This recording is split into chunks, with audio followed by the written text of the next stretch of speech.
If you have a true strange story you'd like to hear narrated on the show, submit it now on madamestrangeways.com or email it to madamestrangeways@gmail.com. That's MADAME. Well, hello, my little strangeling. It's me, Madame Strangeways, with two new true strange stories of the unexplained, paranormal, or just kind of spooky. And, as always, solicited or not, usually not, I share my insights and observations after each spooky tale. Now, it's time to dim the lights and get cozy while I read you these true strange stories here on Madame Strangeways.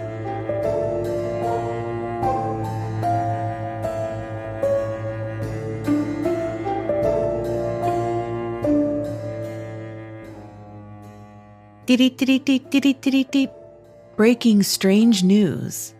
You can now support me on Patreon at patreon.com/Madame Strangeways.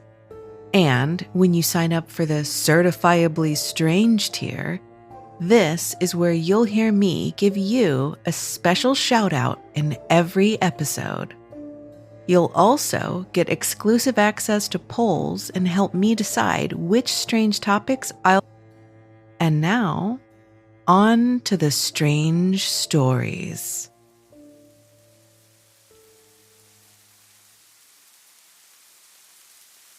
The Floral Shop by Financial Mission 259. I used to work in a floral shop in my late teens to early 20s. The shop was in an old one-story plus attic house. It was a small company, and I was very close to my coworkers who were women in their mid-50s. I was alone in the shop one afternoon, walking through the retail waiting area to the front display cooler. The retail area had a seating nook with a couch and armchair, plus a coffee table for bridal consultations. On my way back from the cooler, as I was turning, I saw a man sitting in the armchair. He was elderly, in a dark suit, and had a full head of white hair. Upon turning to face him directly, he was no longer there. I was creeped out, but didn't want to react because it felt wrong to do so for some reason. So I just went back to work and kind of put it out of my head for the day. Over the course of a few months, I kept seeing him. Always when I was alone in the shop, and always in that chair. One day, I got the courage to bring it up to my boss. I asked her, "Have you ever felt or seen anything weird in the shop?" Her eyes went wide and she asked, "Not the guy in the chair?" I accepted him as very real after that, would casually acknowledge him when I would see him, and it was kind of a no big deal at all. One afternoon, I was again alone in the shop doing some chores. Flower shops always have a lot of buckets to wash, and that was my Saturday chore. As the shop was a converted old house, there was a utility sink in what used to be the laundry room. It was a cramped space. Standing at the sink, I turned to grab another bucket from the stack behind me. He was right there, standing just to the right of the bucket stack, not 2 feet behind me. I jumped, did a startled "ah!" and dropped the bucket. I composed myself quickly, turned the utility sink off, and did the thing I have never stopped feeling bad about. I yelled at him and cussed and said he absolutely could not go creeping around right behind me. After that day, he was gone. Never saw him again.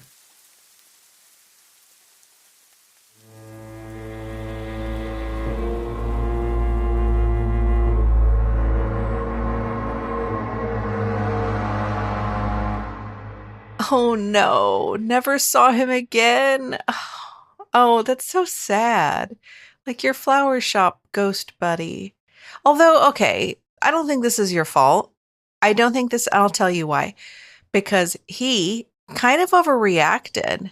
I mean, what are you expecting? If you're a ghost, you're creeping around, you scare the shit out of someone, of course they're going to scream and cuss and tell you to stop being a creep. So, maybe if he wasn't being a creep, you wouldn't have had that reaction. So I think that you didn't do anything wrong. Although, okay, hear me out. What if, because ghosts have unfinished business, right? What if his unfinished business was that he needed to be yelled at and put in his place and called a creep? What if that was his unfinished business and you provided that for him and now he was able to move on and that's why you never saw him again? So actually has a happy ending. What I love most about this story is how cozy it is. There's like cozy games and, cozy books. And then there's cozy ghost stories, apparently, because that's how this kind of reads to me, is sort of 90s Whimsigoth. That's the vibe.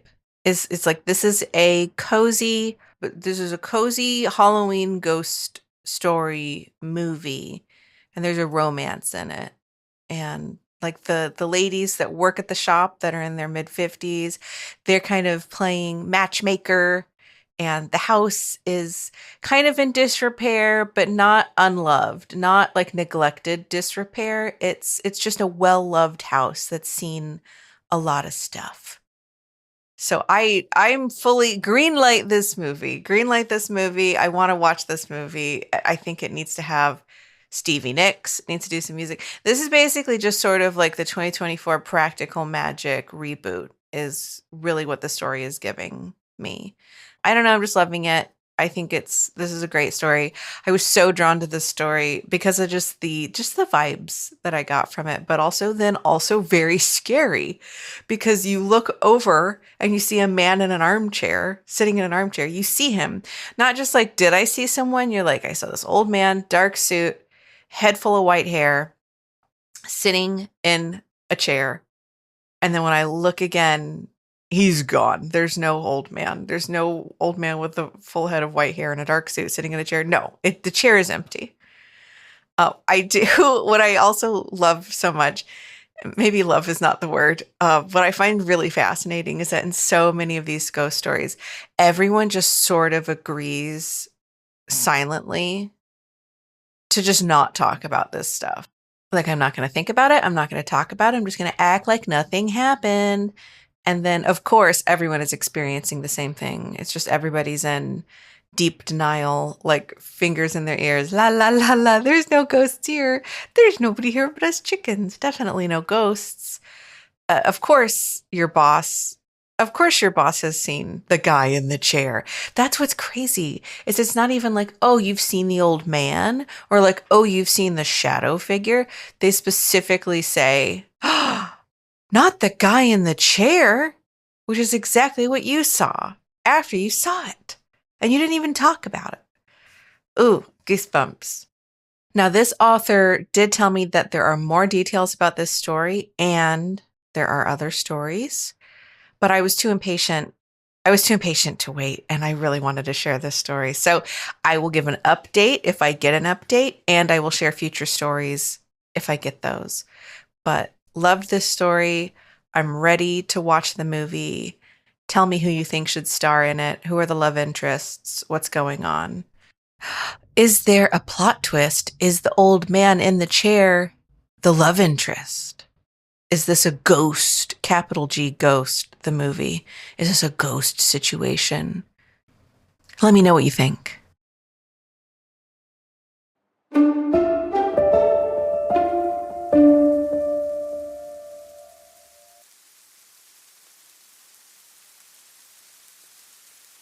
Indianapolis by Ted.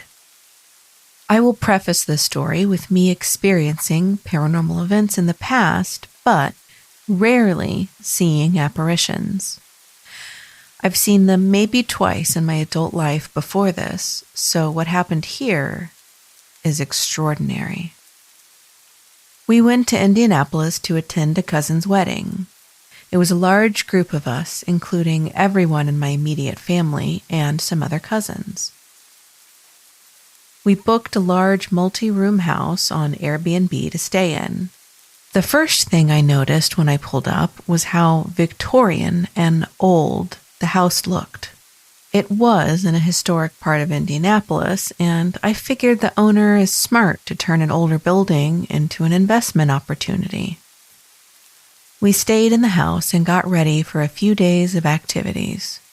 On one night, I went to sleep pretty late and was tired from a day of driving and attending events. My wife was in the bathroom getting ready for sleep. I got on the bed. The bright white light was on when I closed my eyes. I felt the room getting darker through my closed eyelids. When I opened them, what seemed like a second later, the room had a flickering yellow hue, seemingly from candle lights. Standing at the foot of the bed was an older white man in a colonial outfit, and he seemed like an officer because he had a saber by his side. I looked over to my right, and there stood an older white woman with salt and pepper hair in a white nightgown. The older woman was looking into the distance, while the older man in the colonial outfit was looking at me. I figured I'm hallucinating from sleep paralysis, except I could feel my limbs, albeit a little bit tingling.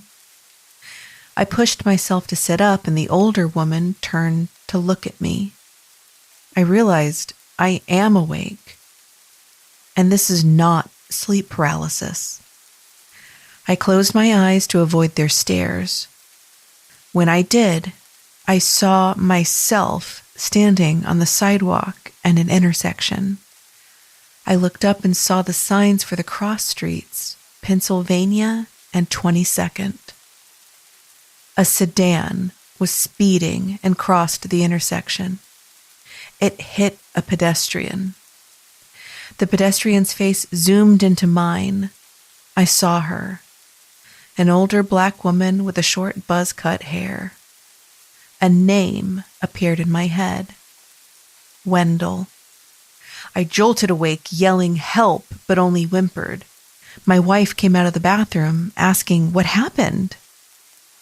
I told her what I've seen, and she said, "Let's just go to sleep." So we did. In the morning, I looked on the map, and Penn versus 22nd is one street over where we stayed on 21st. I rationalized that I must have seen Penn and 22nd on the drive over and incorporated the location into what I saw. The colonial officer and older woman, however, I had no explanation for, nor the name Wendell or the pedestrian getting hit by the sedan. A couple of nights later, I stayed up late in the kitchen to talk to an uncle. We've had a few beers, but not drunk or inebriated. It was early in the morning. I sat across the table from him.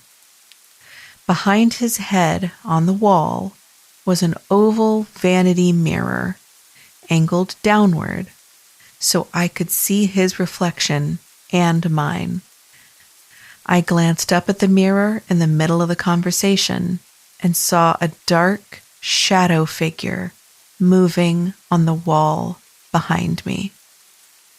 It stopped, waved its right hand, and continued moving out of view. I turned around, and of course, there was nothing there. I kept it to myself until before we departed home and told my wife of the experience. Overall, it was an extraordinary trip to Indianapolis. I've learned that from now on, whenever I travel to historic places, I'm keen to expect something to happen. Maybe just a bit mundane, or maybe up to and including seeing apparitions.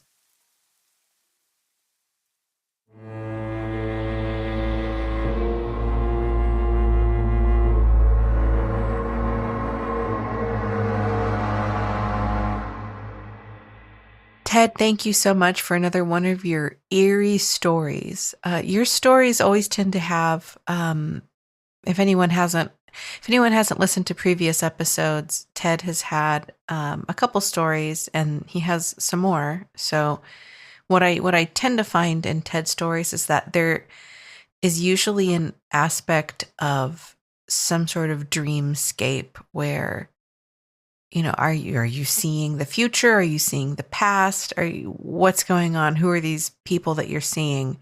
So really scary to think about.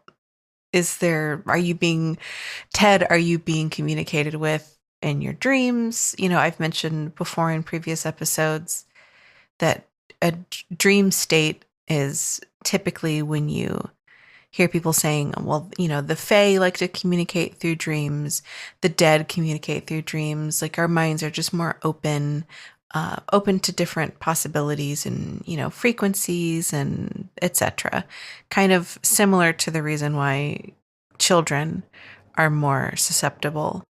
Probably because their brains are not filled with spreadsheets and doctor's appointments times and to-do lists and, oh, I've got to exercise and how am I going to fit that in when I got to take the dry cleaning? I don't know. I've never taken anything dry cleaning, but these are just adult thoughts that people have that kids don't. Kids don't have those thoughts, so it's easier to get in there. They're less jaded. And when we're asleep, maybe we're a little bit more open to that sort of stuff. Also, some people just dream really vividly and lucidly a lot. They're just naturally good at it. So it sounds like, Ted, it sounds like maybe you wish you weren't good at it, but whatever the reason, you have a lot of eerie dreams. They're kind of like David Lynch sort of vibe dreams to me. Like I'm never like, oh, that's a nice dream. I'm always thinking that's a creepy dream. And this one is no different.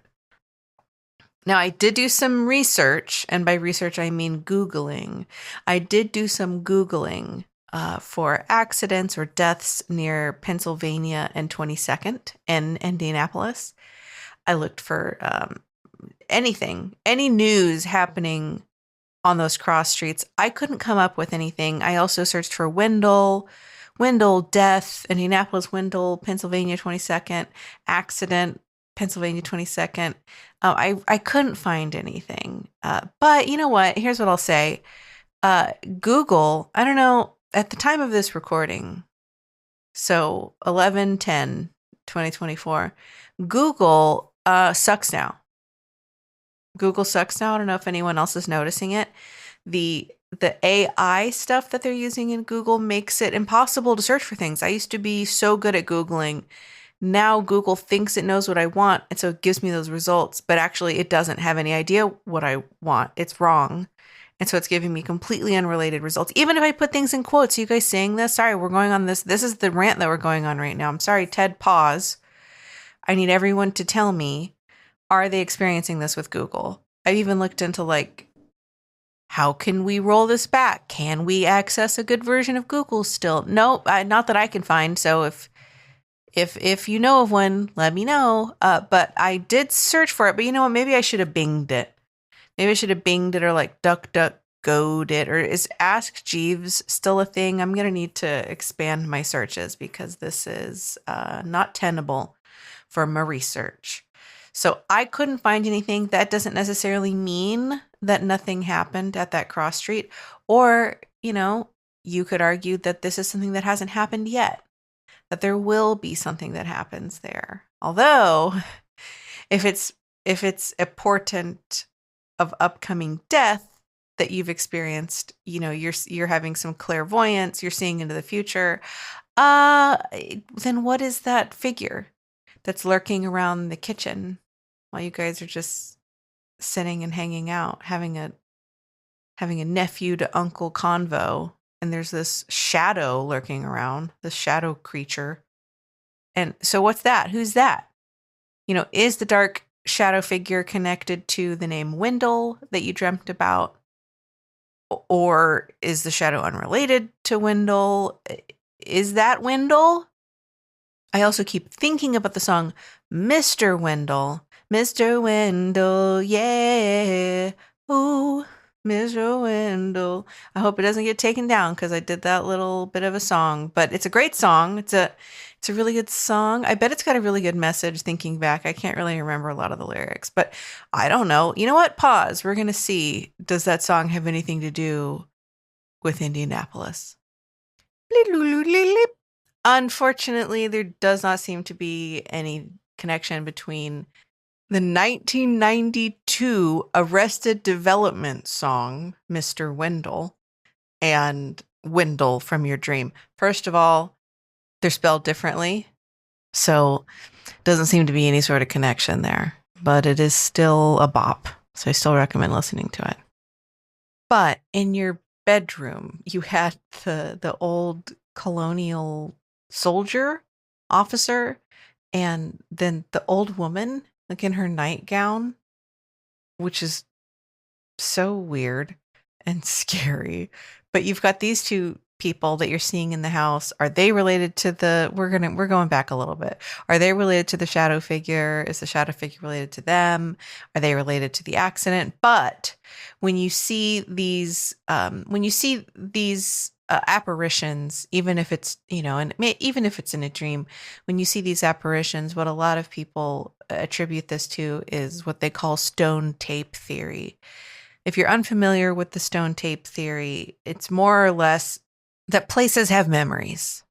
And that's a massive oversimplification, but anywhere that things are happening, which is a lot all over the place, that place where that thing is happening may, quote unquote, record it in the energy that's around the area. And so if something happens enough times, it can be recorded, quote unquote, and then it will just play back. So it's sort of related to psychometry, which is, if you've ever seen content where someone touches something and then they get a memory from it and they can read the item by touching it. Like it's sort of related to that. Apparently it was popularized in the 1961 book Ghost and Ghoul, written by T.C. Lethbridge, who was an archaeologist turned paranormal researcher, which I didn't know until just now is what I want to do when I grow up. I want to become an archaeologist, and then I want to turn into a paranormal researcher who writes books called Ghost and Ghoul. So apparently he popularized the idea, and in the book, he does not call it the stone tape, but then it inspires this 1972 BBC Christmas ghost story play that they named The Stone Tape. And so then that's why we have the term stone tape theory, is they learned it from this T.C. Lethbridge, who did not call it the stone tape, but because they were inspired by it, and the story that they wrote is called the stone tape. It's called the stone tape theory. So sort of cyclical. Also, by the way, if you're not hugely into British media, man, they love a Christmas special, and they love ghost story Christmas specials. And I guess that's why in all the Christmas songs, the old timey Christmas songs you hear, they talk about like telling ghost stories at Christmas. Apparently we have the Brits to thank for that. So thank you. Yes, very good. Thank you. Appreciate that. So that's the stone tape theory is basically that places have memories. And, it's why do they, I don't know why the things that they remember are played on loop. I don't know why they remember the places remember the things that they remember. I don't know why it's just little clips. I don't know. I don't know the pseudo scientific. I don't know the full explanation of it, but I do know that Charles Babbage was into this. And I realize, and I say that probably not everybody has heard of Babbage. In the 90s, there were computer stores called Babbage's, and it was a reference to Charles Babbage, who was an inventor who came up with the idea for the first programmable computer.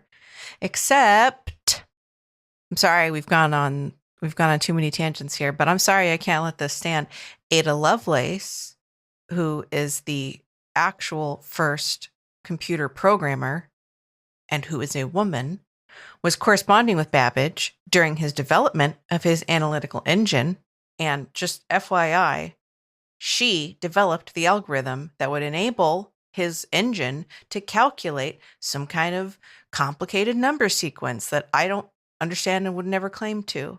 But even though her letters are in her own handwriting, where she is giving him this information, some scholars still argue, they're just not sure if this is actually her idea, even though it's in her handwriting and it's documented. Interesting. So Babbage, who may have, I guess, invented the first programmable computer, but could not have done so without Ada Lovelace, who, yes, by the way, is Lord Byron's daughter. We're not getting into we're not doing this. We're not getting into another tangent. I just thought everybody should know.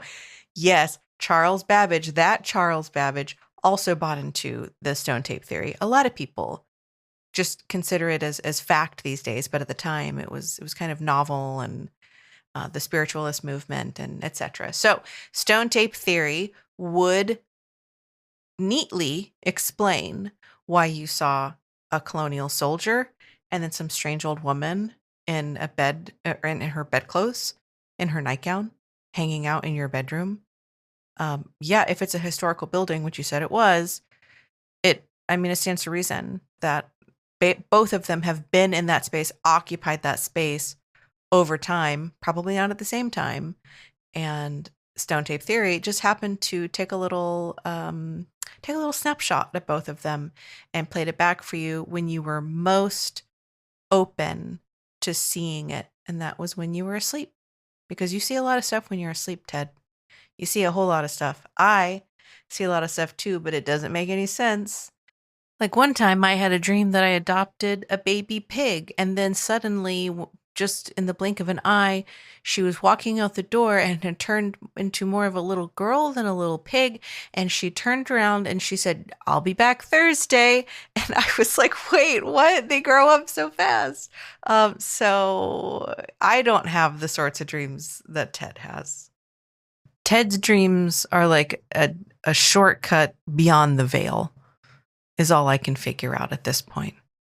And you'll be hearing more of Ted's stories. And if you have one or more stories that you would like to share with me, you can just shoot me an email over at madamestrangeways@gmail.com.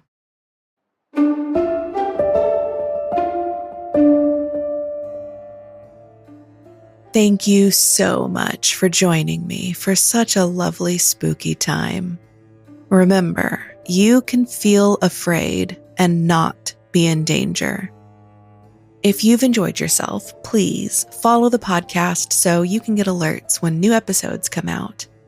And if you've really enjoyed yourself, it would mean a lot to me if you would tell a friend about the podcast and follow me on Instagram at Madame Strangeways, or leave me a rating or review on Spotify or Apple Podcasts. Or, just send me an email at madamestrangeways@gmail.com to just say hello. I'd appreciate it. Madame Strangeways is produced and narrated by me, Madame Strangeways. Theme music is by Marina Ryan at marinamakes.co. You can submit your own strange story at madamestrangeways.com, or send in your thoughts or theories on the stories in this episode to madamestrangeways@gmail.com. Thank you for listening. Until next time.